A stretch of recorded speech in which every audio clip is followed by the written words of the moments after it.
Good morning बच्चों। Elon public school नेठाना की online classes में आप सभी का स्वागत है।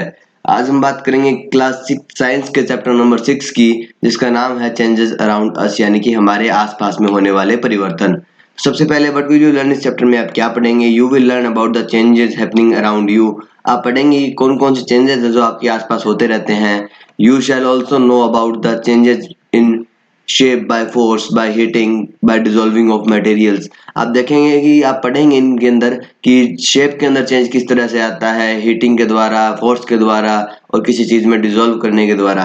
लेटर बाद में we will discuss about irreversible, reversible and physical and chemical changes. और बाद में हम reversible, irreversible, physical and chemical changes के बारे में पढ़ेंगे। सबसे पहले introduction. Everything in this universe undergoes a change, कि इस ब्रह्मांड में जितनी भी चीजें हैं उनके अंदर चेंज आता है, हर एक चीज में परिवर्तन आता है। These changes may be observed by us at school, at home, in the playground, in the garden or at any place। ये जो चेंजेस है वो हमारे द्वारा ऑब्जर्व किए जा सकते हैं, देखे जा सकते हैं। कहाँ कहाँ? स्कूल में देखे जा सकते हैं, घरों में देखे जा सकते हैं, खेल के मैदान में देखे जा सकते हैं, गार्डन्स में देखे जाते हैं, या फिर और कोई जगह है हम कहीं भी हमारे जो आसपास है वो चेंज देख सकते हैं। एग्जाम्पल के तौर per day changes to night, कि दिन है वो रात में बदलता है। Seed germinate into a plant, पौधा है वो बड़ा होकर एक प्लांट बदलता है। फ्लोर और आटा डो, आटा जो होता है जो हम गूंथते हैं, उसके बाद में गूंथने के बाद, आटा गूंथने के बाद क्या होता है, उससे चपाती बनती है। दूध है वो दही बनता है। आयरन है उस पर जंग लगता है लोहे पे। बैलून गेट इन्फ्लेटेड, जो बैलून है वो फूलता है। आइस बिकम वाटर, आइस जो है वो पानी में बदलती है। बर्स्टिंग ऑफ फायर क्रैकर्स, हमारे द्वारा पटाखे फोड़े जाते हैं, पटाखों में चेंज आता है। ड्राइंग ऑफ क्लॉथ, गीले कपड़ों का सूखना। All these are referring to something happening and becoming different from what was the earlier। ये सभी चीजें बताती है कि कोई ना कोई चीज घटित हो रही है और उसके बाद में जो चीज का निर्माण हो रहा है, जो भी चीज बन रही है वो पहले वाले से अलग है। Hence applying a change, जो कि चेंज को दर्शाती है। A change can be bring about various different kinds of effect in the things around us। कि एक चेंज जो है वो किसी भी चीज में अलग अलग प्रभाव से उसमें परिवर्तन लाके है वो हम देख सकते हैं। यानी कि हमारे आसपास बहुत सारी चीजें हैं, उनमें अलग अलग तरीके से चेंज आते हैं। जैसे कि मान लीजिए दिन का रात में बदलना अलग चेंज होता है, मौसम का बदलना अलग चेंज होता है। इस तरह से एक जगह पर अलग अलग चेंजेस ला सकते हैं। जैसे कि लकड़ी है तो लकड़ी को जला के उसका एक चेंज कर सकते हैं हम। लकड़ी को काट के हम दूसरा चेंज बना सकते हैं। लकड़ी से जो बेड बनाकर, चेयर बना के, ये अलग अलग चेंजेस हम इस प्रकार से कर सकते हैं। Some of the effect brought are about are permanent in nature and hence can not be reverse. कुछ चेंजेस ऐसे होते हैं, कुछ प्रभाव ऐसे होते हैं जिनको हम नेचर द्वारा वो परमानेंट हो जाते हैं और हम उनको रिवर्स है वो नहीं कर सकते, वापस जो पहले जैसा नहीं बना सकते। जैसे कि some effect are brought in position, shape, size और स्टेट ऑफ थिंग। और कुछ चेंजेस आते हैं, कुछ प्रभाव ऐसे होते हैं जिनके कुछ चेंजेस के कारण जो थिंग्स है उनकी स्टेट यानी कि अवस्था, साइज यानी कि आकार, पोजीशन और शेप यानी कि जो स्थिति और आकार है और आकृति है वो लगातार चेंज होती है। इनके कारण ये जो इफेक्ट है वो आते हैं। दीज इफेक्ट्स, इस टाइप के जो चेंजेस होते हैं वो टेम्पररी होते हैं नेचर के अंदर, एंड और इनको हम रिवर्स भी कर सकते हैं। वी कैन अंडरस्टैंड, हम समझ सकते हैं, वाई दीज चेंजेस अकर, ये चेंजेस क्यों होते हैं, and how these changes are useful और हार्मफुल टू अस, और ये चेंजेस हमारे लिए क्यों आवश्यक, उपयोगी और हार्मफुल यानी कि नुकसानदायक है।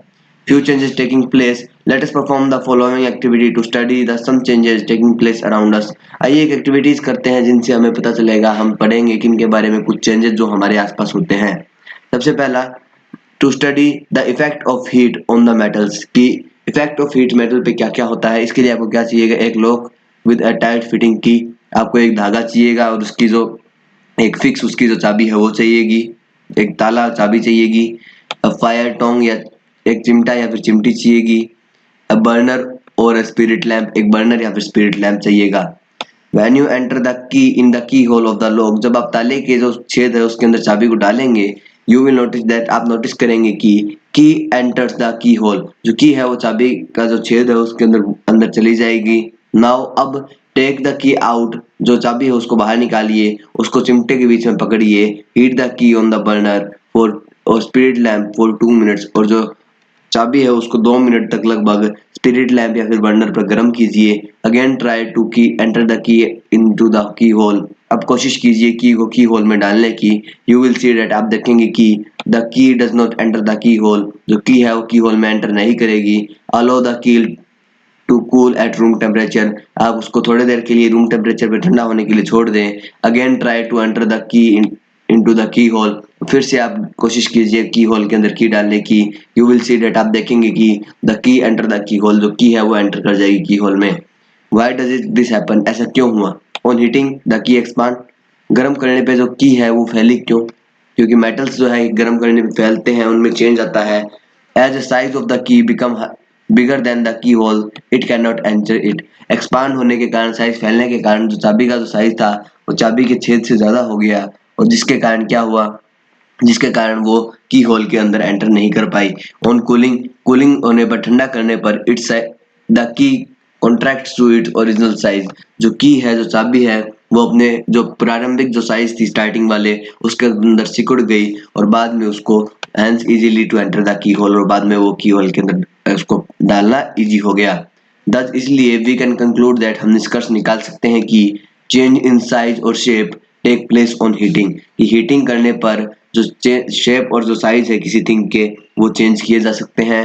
हाउएवर और कूलिंग करने पर ये चेंज है वो रिवर्स किए जा सकते हैं। जैसे कि मेटल को गर्म किया वो फैला, और उसको ठंडा किया वो वापस ओरिजिनल शेप में आ गया। अब आता है to study the change in the shape of different material by applying force, यानी कि फोर्स अप्लाई करके जो शेप है उसको किस तरह से चेंज होना। तो सबसे पहले मटेरियल, एक रबर का बैंड चाहिएगा, एक आटे की, गूंदे हुए आटे की आपको एक बॉल चाहिएगी छोटी सी, और एक पेपर का टुकड़ा चाहिएगा, शीट चाहिएगी। Change the shape of rubber band by applying stretching force, rubber के बैंड को खींच के उस पर बल लगा के आपको उसकी शेप चेंज करनी है। Now stop applying the force, जो फोर्स है उसको लगाना बंद कर दीजिए। यू विल नोटिस, आप नोटिस करेंगे कि जो रबर बैंड है वो अपनी ओरिजिनल पोजीशन में फिर से आ जाएगा। Shape of ball of dough, the shape the ball of dough into a flat chapati by pressing it, कि जो आटे की जो बॉल है गूंदे हुए आटे की, उसको दबाइए ताकि वो चपाती के अंदर बदल जाए।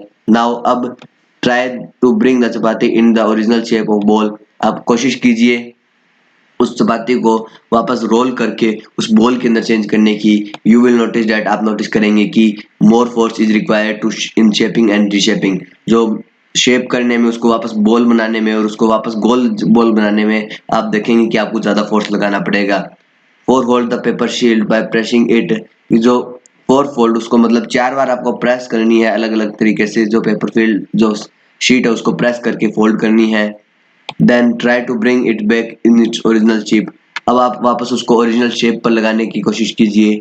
यू विल नोटिस दैट, आप नोटिस करेंगे 4 फोल्डिंग आर इन, उसके अंदर 4 फोल्डिंग की लाइनें होंगी। Then bring it to its original shape require forces, उसको वापस ओरिजिनल शेप, उसको प्लेन करने के लिए आपको ज्यादा फोर्स की आवश्यकता पड़ेगी। दस इसलिए वी कैन कंक्लूड दैट, हम निष्कर्ष निकाल सकते हैं क्या, कि there is a change in shape और size can be brought by applying force, force apply करके हम किसी चीज का शेप और जो साइज है उसको हम बदला सकते हैं, उसके अंदर चेंज हम ला सकते हैं। अब आता है चेंज इन बर्निंग कैंडल, की बर्निंग कैंडल में किस तरह से चेंज होते हैं। मटेरियल चाहिए एक कैंडल, एक माचिस का बॉक्स। मेथड क्या है, fix the candle on the table, table के ऊपर कैंडल को रखिए, उसको जलाइए with the help of match box की सहायता से। Observe the lighted candle for 10 minute regarding to its shape, size, weight, colour and smell, जो लाइटेड कैंडल है, जली हुई कैंडल, उसको 10 मिनट तक देखिए, उसकी शेप देखिए, साइज देखिए, वेट देखिए, उसका कलर और स्मेल देखिए। यू विल नोटिस दैट, आप नोटिस करेंगे कि that as the candle burn, जैसे जैसे कैंडल भरेगी, बर्न होगी, जलेगी, इट्स साइज कंटिन्यूसली डिक्रीज, इसका साइज जो है वो लगातार कम होगा। The shape near the wick also change, धागे के पास की जो शेप होगी वो भी चेंज होगी। It's give a characteristic smell, इसकी एक विशेष अलग ही स्मेल होगी। इट्स वेट डिक्रीज, इसका वजन है वो कम होगा। Now put the flame on the candle, अब आपको क्या करना है, put off the flame of the candle, की जो हमारी फ्लेम है उसकी जो जो कैंडल है उसकी फ्लेम को बुझा देना है। यू विल नोटिस दैट, आप नोटिस करेंगे candle does not regain its shape and size, ठंडा करने पर जो हमारी कैंडल है वो अपने आप अपने साइज को वापस प्राप्त नहीं करेगी, बड़ी कैंडल नहीं बनेगी। फ्रॉम द अबव एक्टिविटी, इस एक्टिविटी से it can be concluded that, ये निष्कर्ष निकाला जा सकता है कि certain changes are permanent nature, कि कुछ चेंजेस जो है वो नेचर में परमानेंट होते हैं, and can not be reverse, उनको रिवर्स नहीं किया जा सकता। Furthermore there is a change in weight and shape, जैसे कि जो वेट और शेप के अंदर जो चेंज आता है उस तरह के चेंजेस को। अब आता है to study the effect of curd on milk, कि दही का और जो दूध का जो प्रभाव उसके बारे में पढ़ने के लिए आपको क्या चाहिएगा, a glass half filled with warm milk and a spoonful of curd।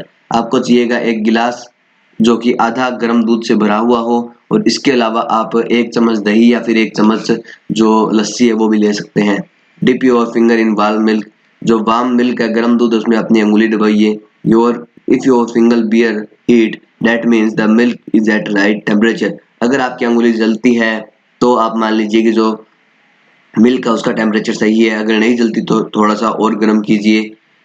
If your finger is unable to bear heat, कि अगर आपकी जो अंगुली जलती है और इतनी ज़्यादा जलती है कि आप बियर नहीं कर सकते, उसको सहन नहीं कर सकते, तो उसको मिल्क को है वो थोड़ा सा ठंडा कर देना है। यानी कि मिल्क में से अंगुली तो गर्म तो होनी चाहिए, जलनी चाहिए, लेकिन हमारे दर्द नहीं होना चाहिए, मतलब नॉर्मली जो गर्म गुनगुना पानी होता है उस टाइप का। Once the right temperature is obtain, जब सही टेम्परेचर ऑब्टेन कर लिया जाए, add a spoonful of curd in milk. आपको क्या करना है, उसके अंदर एक चम्मच भर के आपको दही या फिर लस्सी है वो डाल देना है। स्टीर इट थ्रूली, उसको मिला देना है। Cover the glass with paper, जो ग्लास है उसको पेपर से ढक देना है। And keep aside for 6 hour, उसको 6 घंटे तक छोड़ देना है। यू विल नोटिस, आप नोटिस करेंगे कि आफ्टर 6 आवर, 6 घंटों के बाद में milk in the glass changes into curd, कि जो मिल्क होता है ग्लास में वो किसमें कन्वर्ट हो जाएगा बच्चों, वो हो जाएगा जो कर्ड है उसके अंदर। It is not longer a liquid, ये लिक्विड नहीं है, ये एक सेमी सॉलिड होता है। जो कर्ड होता है वो सेमी सॉलिड होता है। It has a sort smell, इसका जो स्मेल है वो खट्टी खट्टी स्मेल होती है। And taste different from milk, और मिल्क से इसका टेस्ट है वो अलग होता है। फर्दर मोर, इसके अलावा it can not be converted back into milk, और दूध दही से हम वापस दूध भी हम नहीं बना सकते। दस, इसलिए टू कंक्लूड, निष्कर्ष के तौर पर वी कैन से दैट, हम कह सकते हैं, changes of milk into curd is an irreversible change which is brought about in a few hours। कि जो दूध का दही में बदलना है वो एक इरिवर्सिबल चेंज है, लोग की लगभग कुछ घंटों के अंदर लाया जा सकता है। अदरवर्स, दूसरी भाषा में, it is a slow change, ये एक स्लो चेंज है। फ्रॉम एक्टिविटी 1 to 4, एक्टिविटी 1 से 4 तक जो है हमने पढ़े हैं उनके अकॉर्डिंग हम कुछ निष्कर्ष निकाल सकते हैं। पहला, सर्टेन सब्सटेंसेज ऑन हीटिंग और applying force changes there shape and size, कि कुछ सब्सटेंसेस, कुछ पदार्थ ऐसे होते हैं, निश्चित पदार्थ, जिनको अगर हम गर्म करें या फिर उन पे फोर्स अप्लाई करें तो उनकी शेप और जो साइज है वो चेंज हो जाती है। Some substance can regain their shape and size but some can not, कुछ जो सब्सटेंस होते हैं वो शेप और साइज को वापस प्राप्त कर सकते हैं लेकिन कुछ नहीं कर सकते। इन द अदर वर्ड, दूसरी भाषा में, changes in certain substances irreversible, कि कुछ जो सब्सटेंसेस है उनके अंदर चेंज है वो रिवर्सिबल होते हैं। Where in certain substances is irreversible, कुछ सब्सटेंसेस में रिवर्सिबल होते हैं और कुछ के अंदर इरिवर्सिबल होते हैं।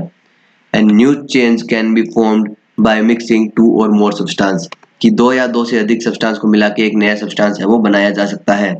अब आता है changes cause by heating, heating के कारण some object change their object state, कुछ जो ऑब्जेक्ट है वो अपनी अवस्था बदल देते हैं, जैसे कि व्हेन आइस इज हीटेड, जब आइस को गर्म किया जाता है, इट चेंज इनटू वाटर, यानी कि लिक्विड में बदल जाती है। When water is heated it changes into steam, जब हम पानी को गर्म करते हैं तो वो वाटर वेपर में, भाप में बदल जाती है जो कि गैस होती है। The changes can be reverse, ये चेंजेस है वो रिवर्स भी किया जा सकते हैं। When steam is allowed to cool, जब भाप को ठंडा किया जाता है, कंडेंसेशन जो प्रोसेस है वो आती है और उसके कारण क्या होता है, उससे पानी बन जाता है। When water is allowed to freeze, जब पानी को और ज्यादा ठंडा किया जाता है तब वो जमकर बर्फ में बदल जाता है, आइस में चेंज हो जाता है।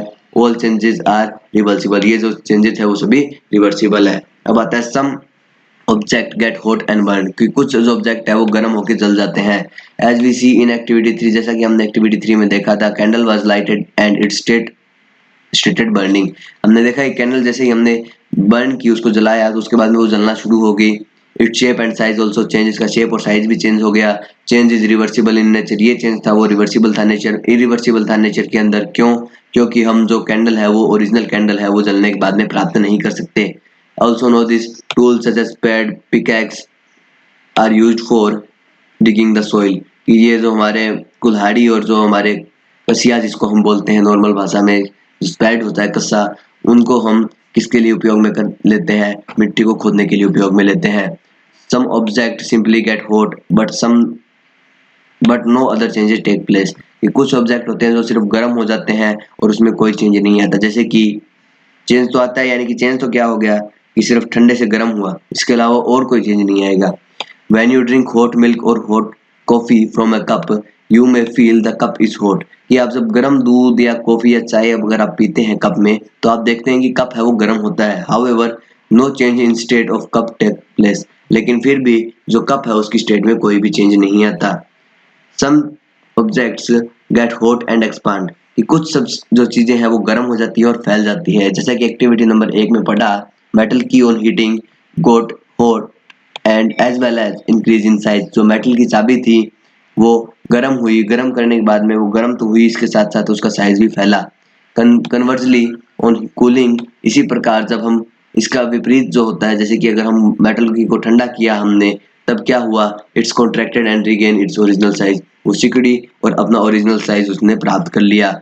The iron part of this tool is provided with in oval shaped hole. इसके अंदर जो आयरन पार्ट होता है इन टूल्स के अंदर, इसमें क्या होता है, इसका शायद जो होल होता है वो ओवल के आकार के अंडे का आकार का होता है, which is slightly smaller in size than the size of wooden handle. जो वुडन हैंडल जो होता है उसके जो साइज होता है उससे बिल्कुल थोड़ा सा कम होता है इसका size. The iron part on heated when it expand along the hole. कि जो हमारा ये व्हील बनाने का बताया गया बच्चों कार्ट व्हील के अंदर, कि जब आयरन को गर्म किया जाता है लकड़ी के चारों ओर लगाने के लिए, गर्म करते ही वो फैल जाता है, हम उसको लकड़ी के चारों ओर रख देते हैं और such that its become bigger in the size of the than the size of handle. जो हैंडल होता है उसके साइज से वो बड़ा हो जाता है घूम. और उसके बाद में क्या होता है, the moment the wooden handle is hammered into the hole. जो वुडन हैंडल होता है वो होल के अंदर उसको हथौड़े से अंदर फिक्स कर दिया जाता है, बाद में उसको छोड़ दिया जाता है और ऑन कूलिंग, कूल होने के बाद आयरन है वो सिकुड़ जाता है और उस हैंडल को पकड़ लेता है. मतलब ये तो हैंडल बनाने का तरीका हो गया. इससे आगे है आयरन रिम, यानी कि जो आयरन के जो रिम्स लगाते हैं वुडन व्हील्स के चारों ओर, उसके लिए जो iron rim are mounted on wooden cart wheel. जो आयरन जो व्हील रिम्स जो होती है वो वुडन कार्ट व्हील के चारों ओर माउंट की जाती है, लगाई जाती है. इसको क्या करते हैं, to start with the iron rim is slightly smaller than the wooden wheel. इसके अंदर जो आयरन जो रिम होती है उसका शुरुआत में जो साइज होता है वो वुडन व्हील से कम होता है. उसके बाद में आयरन रिम को जो हीट किया जाता है उसके बाद में इसका साइज जो है वो लार्ज हो जाता है वुडन व्हील से. और eight this moment it is slipped on the wooden wheel. और इस मोमेंट में उसको वुडन व्हील के चारों ओर रख दिया जाता है. एट दिस मोमेंट, इस मोमेंट के अंदर it is slipped on the wooden wheel, ये रिपीट होगी. And cold water is poured on over it. इसके बाद में इसके ऊपर ठंडा पानी डाल दिया जाता है. जैसे ही ठंडा पानी डालते हैं इसका टेम्परेचर कम होता है. ठंडा होने के बाद में जो आयरन रिम है वो सिकुड़ जाती है और जो वुडन व्हील है उसको अच्छे से कस के पकड़ लेती है. अब आगे चलते हैं चेंजेस कोज बाय प्रेशर और फोर्सेस, यानी कि फोर्स या प्रेशर के कारण जो चेंज आते हैं उनके बारे में. When you force air into balloon by applying pressure of your lungs, the shape and size of the balloon change. कि आप जब अपने फेफड़ों का प्रेशर लगा के, दाब लगा के जब आप फोर्सफुली जब आप बैलून में हवा भरते हो, गुब्बारे में हवा भरते हो, तब जो आकार है बैलून का और जो साइज है, जो हमारी आकृति है बैलून की, साइज और शेप है वो चेंज हो जाती है. If you continually inflating the balloon with more and more air, a stage comes when the air bursts and its shape changes again. कि अगर आप लगातार हवा भरते जाएंगे तो एक स्टेज ऐसी आएगी जिसके अंदर जो हमारा बैलून है वो फूट जाएगा. फूटने के बाद वो अपनी चेंज फिर से बदल लेगा, जो साइज है और जो शेप है वो फिर से चेंज कर लेगा. सिमिलरली, इसी प्रकार the tube with in the tyre changes its shape and fits completely in it when inflated with compressed air. इसी प्रकार जब ट्यूब होती है, जब उसको साइकिल वगैरह की ट्यूब होती है किसी भी टायर की, तो उसके अंदर स्टार्टिंग में हवा नहीं होती, उसको टायर के अंदर डाल दिया जाता है. उसके बाद में उसको है वो कंप्रेस एयर उसमें भरी जाती है, जिसके कारण वो उसके अंदर टायर में फिट हो जाती है. Metal can be hammered into thin sheet. जो मेटल है उनको हथौड़े से हम थिन शीट में बदल सकते हैं. Gold and silver leaves were prepared by gently hammering the small pieces of this metals with the wooden handle. कि जो गोल्ड और जो सिल्वर की पत्तियां हैं वो इन्हीं जो मतलब मेटल्स होते हैं, छोटे छोटे मेटल्स को, उनको वुडन हैंडल की मदद से उनको हैमर करके उनको ठोक ठोक कर हथौड़े की वुडन हैंडल्स की मदद से ठोक कर उनको जो है स्मॉल पीसेस में चेंज किया गया. The rubber band being elastic change their shape when stretched. ये रबर बैंड जो होते हैं इलास्टिक होने के कारण उनको अगर हम स्ट्रेच करते हैं तो वो अपना साइज बदल देते हैं. Cotton fibre which are fluffy are spun into thread sheet by applying right amount of force. जब हम कपड़ों जो कॉटन के जो फाइबर होते हैं, जो रेशे होते हैं, उनको हम पतले पतले धागों में, जो कि मतलब पतले पतले धागों में वो किसके अंदर चेंज होते हैं, तीन पतले पतले धागों में चेंज होते हैं कातने के द्वारा. वो सिर्फ एक राइट अमाउंट ऑफ फोर्स लगाने पे होते हैं। अगर ज़्यादा लगाएं तो जो रेशे हैं वो टूट जाएंगे। The threads are then woven into the cloth by loom applying a right amount of force which change the fluffy। कि जो थ्रेड्स है उनको बुनने के लिए जो पावर लूम और हैंडलूम होते हैं उनके अंदर भी राइट अमाउंट ऑफ फोर्स लगाया जाता है ताकि जो कपड़े हैं वो ढंग से बन जाए, जो फैब्रिक है वो सही ढंग से बन जाए। दस इसलिए it is right amount of force which change fluffy cotton fibre into cloth using for making shirt skirts etcetera.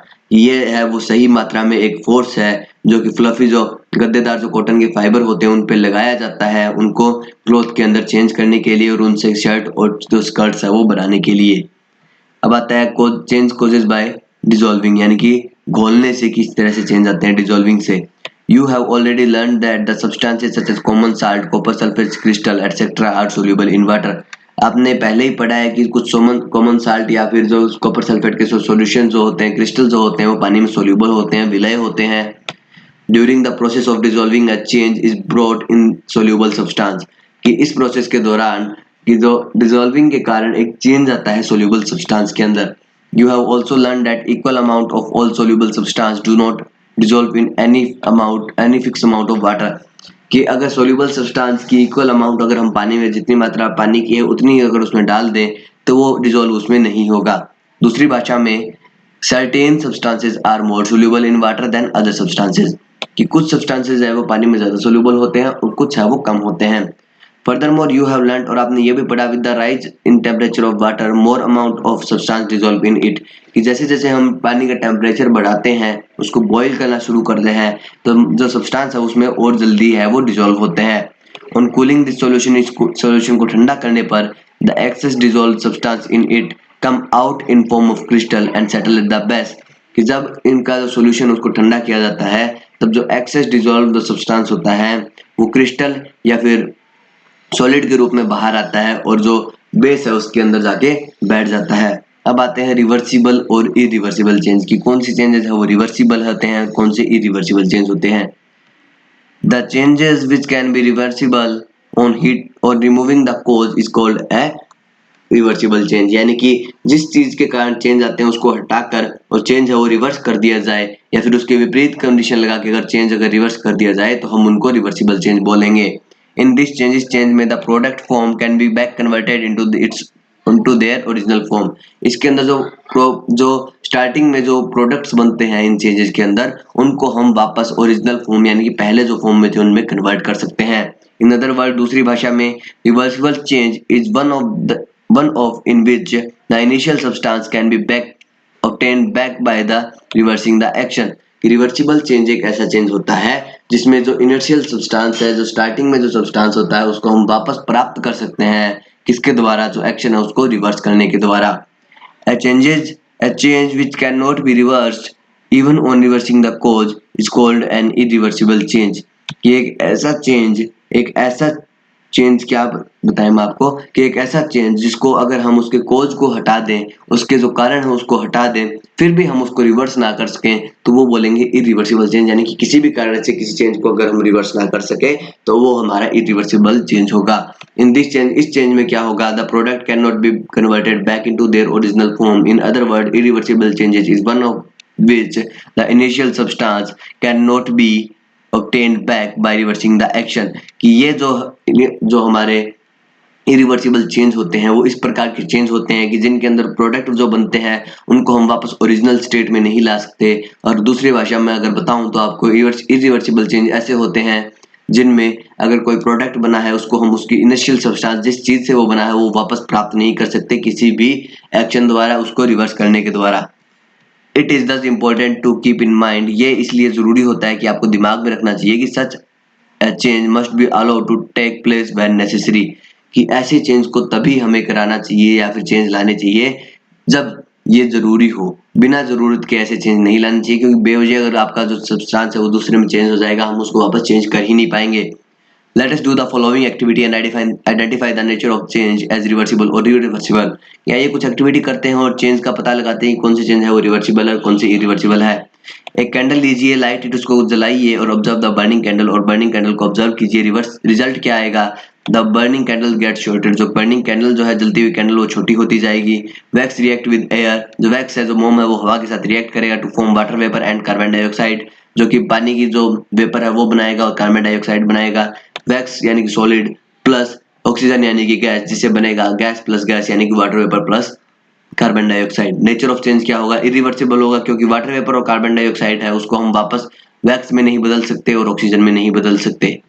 तो बच्चों एक पार्ट चैप्टर का यहाँ पे कंप्लीट होता है। नेक्स्ट एक्टिविटीज से हम स्टार्ट करेंगे, एक्टिविटी नंबर 2, 3, 4, 5, 6, 7 और इसी प्रकार फिर हम इरिवर्सिबल चेंजेस के आधार पर उनका ग्रुपिंग पढ़ेंगे, फिर फिजिकल और केमिकल चेंजेस पढ़ेंगे। तो बच्चों आशा करता हूँ आपको ये पार्ट समझ में आया होगा। हम मिलेंगे नेक्स्ट पार्ट के साथ नेक्स्ट वीडियो में। तब तक के लिए घर में रहें, सुरक्षित रहें, अपने माता पिता का कहा माने और होमवर्क है गुजरली करते रहें। बाय।